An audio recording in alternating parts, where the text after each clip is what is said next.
Assalamualaikum teman-teman, gimana kabarnya ya? Alhamdulillah nih, kemarin bahasan konten aku yang sebelumnya terkait BPJS itu cukup banyak yang merespon dari yang menonton. Nah, sehingga teman-teman harapannya ini aku tambahkan informasi sedikit, semoga bisa melengkapi konten yang kemarin itu ya. Nah, dari teman-teman terkait BPJS, memang kita tidak semua penyakit bisa diklaim BPJS ke. Nah, ketika teman-teman lagi periksa atau mau periksa langsung ke rumah sakit ya, tidak ke vaskes yang teman-teman punya di BPJS, maka itu, apalagi kalau tidak rawat inap, maka jarang untuk bisa diklaim. Tapi beberapa rumah sakit bisa untuk klaim BPJS tersebut. Nah, berikut ada beberapa penyakit nih teman-teman yang bisa diklaim BPJS, yaitu ada penyakit stroke, sesak nafas, edem pulmo, yaitu penyakit yang berkaitan dengan jantung hingga paru-paru, ada penyakit operasi, kemudian ada berbagai macam penyakit yang mengharuskan untuk rawat inap. Nah, ketika teman-teman datang ke rumah sakit dengan keluhan penyakit yang tidak ada di sana, tapi teman-teman tadi nggak rawat inap juga atau hanya cuma rawat jalan atau observasi, itu sulit untuk diklaim BPJS. Tapi memang ada tadi beberapa rumah sakit yang bisa klaim BPJS-nya. Kemudian ada dua macam nih teman-teman BPJS. BPJS ketenagakerjaan, yaitu BPJS yang digunakan atau bisa diklaim ketika teman-teman, nah untuk bilang medalik ya, semoga tidak, yaitu ketika teman-teman sedang mengalami kecelakaan di saat jam kerja. Nah, itu bisa menggunakan BPJS ketenagakerjaan, syaratnya dengan membawa KTP atau kartu BPJS-nya yang tadi. Nah, selanjutnya ada BPJS kesehatan. Ya, BPJS kesehatan teman-teman ya seperti biasanya yang bisa diklaim ketika teman-teman mau berobat baik ke vaskes atau ke rumah sakit. Lalu ada juga namanya jasa harja teman-teman, yaitu ketika ada kecelakaan di jalan itu tidak bisa pakai BPJS tapi pakainya jasa harja. Nah, cara mengurusnya adalah teman-teman mengurus itu kepada kepolisian, minta surat, dan nanti baru diterbitkan dan bisa diklaim ke rumah sakitnya.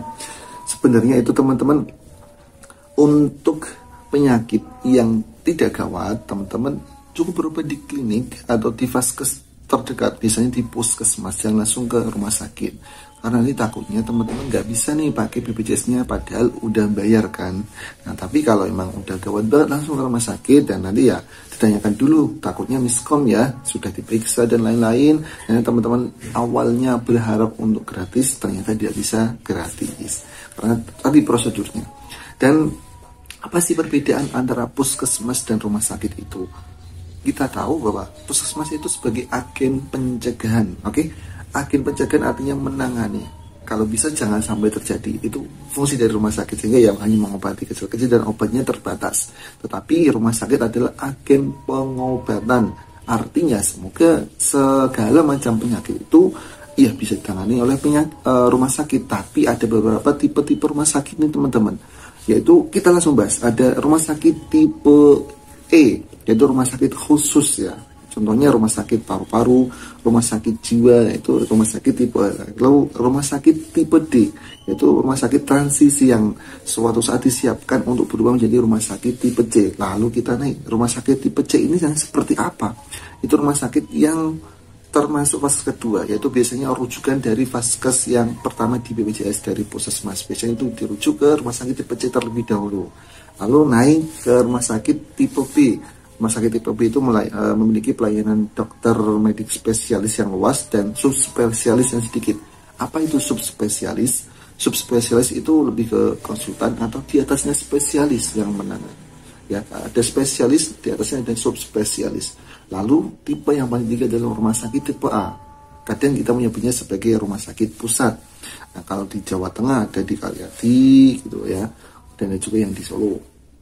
Nah, jadi teman-teman kalau bisa, kalau teman-teman hanya berobat pertama kali dan itu tidak gawat, ya bisa di klinik atau nanti ke rumah sakit tipe C dulu.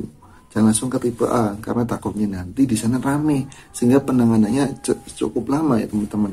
Nah, maka dari itu kemarin sempat ada cerita ya, teman saya itu sakit, tapi sakitnya memang tidak gawat banget, tapi cukup khawatir karena panas menggigil dan menggeruh-geruh.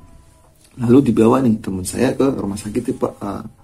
Ya, ke rumah sakit tipe A ini memang katanya pelayanannya cukup kurang kondusif. Nah, kemudian saya bisa ambil pelajaran di sini bahwa kalau memang itu tidak gawat banget, teman-teman langsung ke tipe C aja yang terdekat, karena rumah sakit tipe A itu kadang lokasinya jauh, betul kan?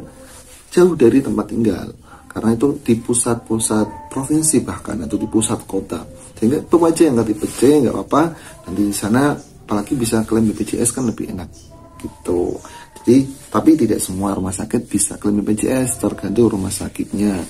Nah makanya kadang orang yang punya statement sudah bayar BPJS, kenapa kok tidak bisa digunakan? Itu tadi teman-teman perlu diperhatikan ya, kenapa alasannya.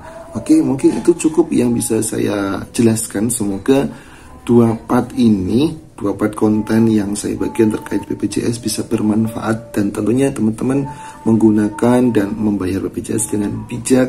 Terlebih BPJS ini kan nanti ada istilahnya iuran silang ya, antara yang membayar atau yang gratis, sehingga yang membayar tertib dan yang gratis juga memanfaatkannya dengan baik. Dan ya terima kasih, saling mendoakan semoga sehat-sehat semuanya dan tidak sakit ya, yang ringan-ringan aja lah, jangan sampai yang parah, amin. Semoga konten ini bermanfaat, jangan lupa like, komen, dan subscribe di YouTube aku, dan semoga channel ini terus berkembang memberikan informasi yang bermanfaat. Sekian, terima kasih teman-teman. Wassalamualaikum warahmatullahi wabarakatuh.